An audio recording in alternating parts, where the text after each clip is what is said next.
and now Crockett and Dusty themselves have moved to Texas. And a lot of people believe that's the beginning of the end. Other people would point to, as you well have on this show many times, when Vince McMahon sabotaged Starrcade at the end of 1987. So what does Crockett do? He says, well, let's compete. Let's keep this pay-per-view thing going, and let's run one in Vince's backyard. So we did that in January of 1988, the Bunkhouse Stampede.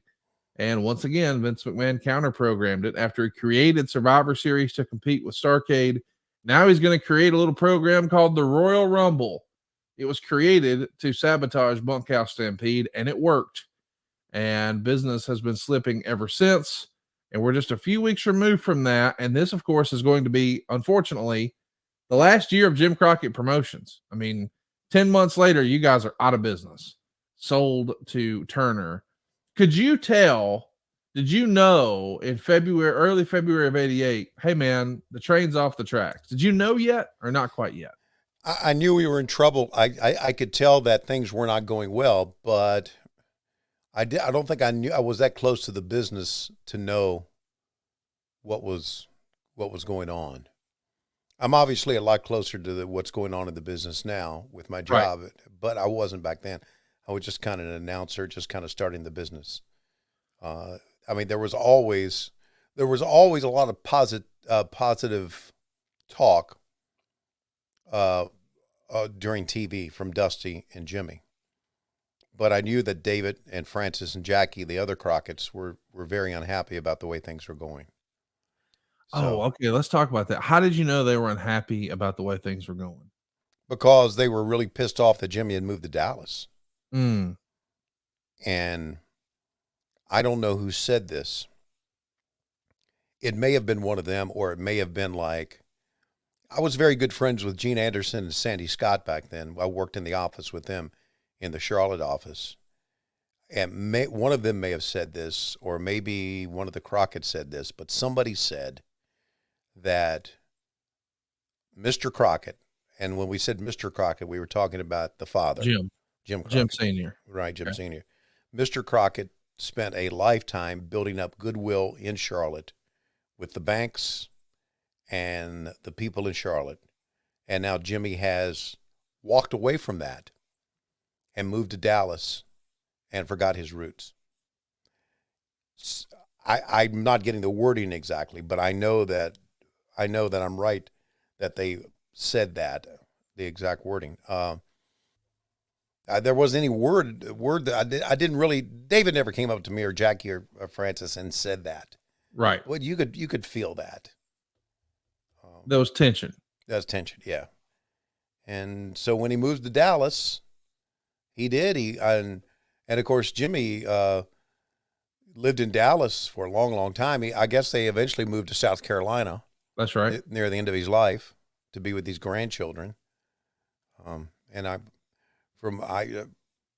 You talked to Jimmy right before he died, and I went to his memorial, and he was a very good grandfather.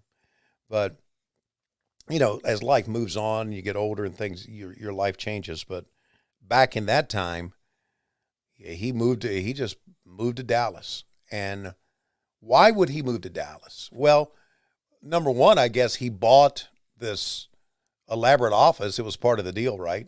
That he now had to pay rent. He had to pay rent for. So I guess he needed to keep that office open. As part of the Watts deal. As part of the Watts deal. Yeah. But why would he move away? Right. He could have. I don't know in the interview or if you talking to him, if he could have wanted everybody to move to Dallas. I don't, boy, I'm not trying to spread a rumor here. Right. And I think, I've become pretty good friends with David. And, right. And so I would like to think that I'm a friend of the Crockett family, especially after the show last year. Of course. Yeah, I am too. Right. When we had our chance to sit down with Jimmy, he was pretty honest about saying that, one of the reasons he moved is he had started drinking too much. And, he didn't just come out and say this, but the thing that a lot of people say in recovery when they finally recognize that they have a problem is they use the phrase, my life had become unmanageable. Mm-hmm.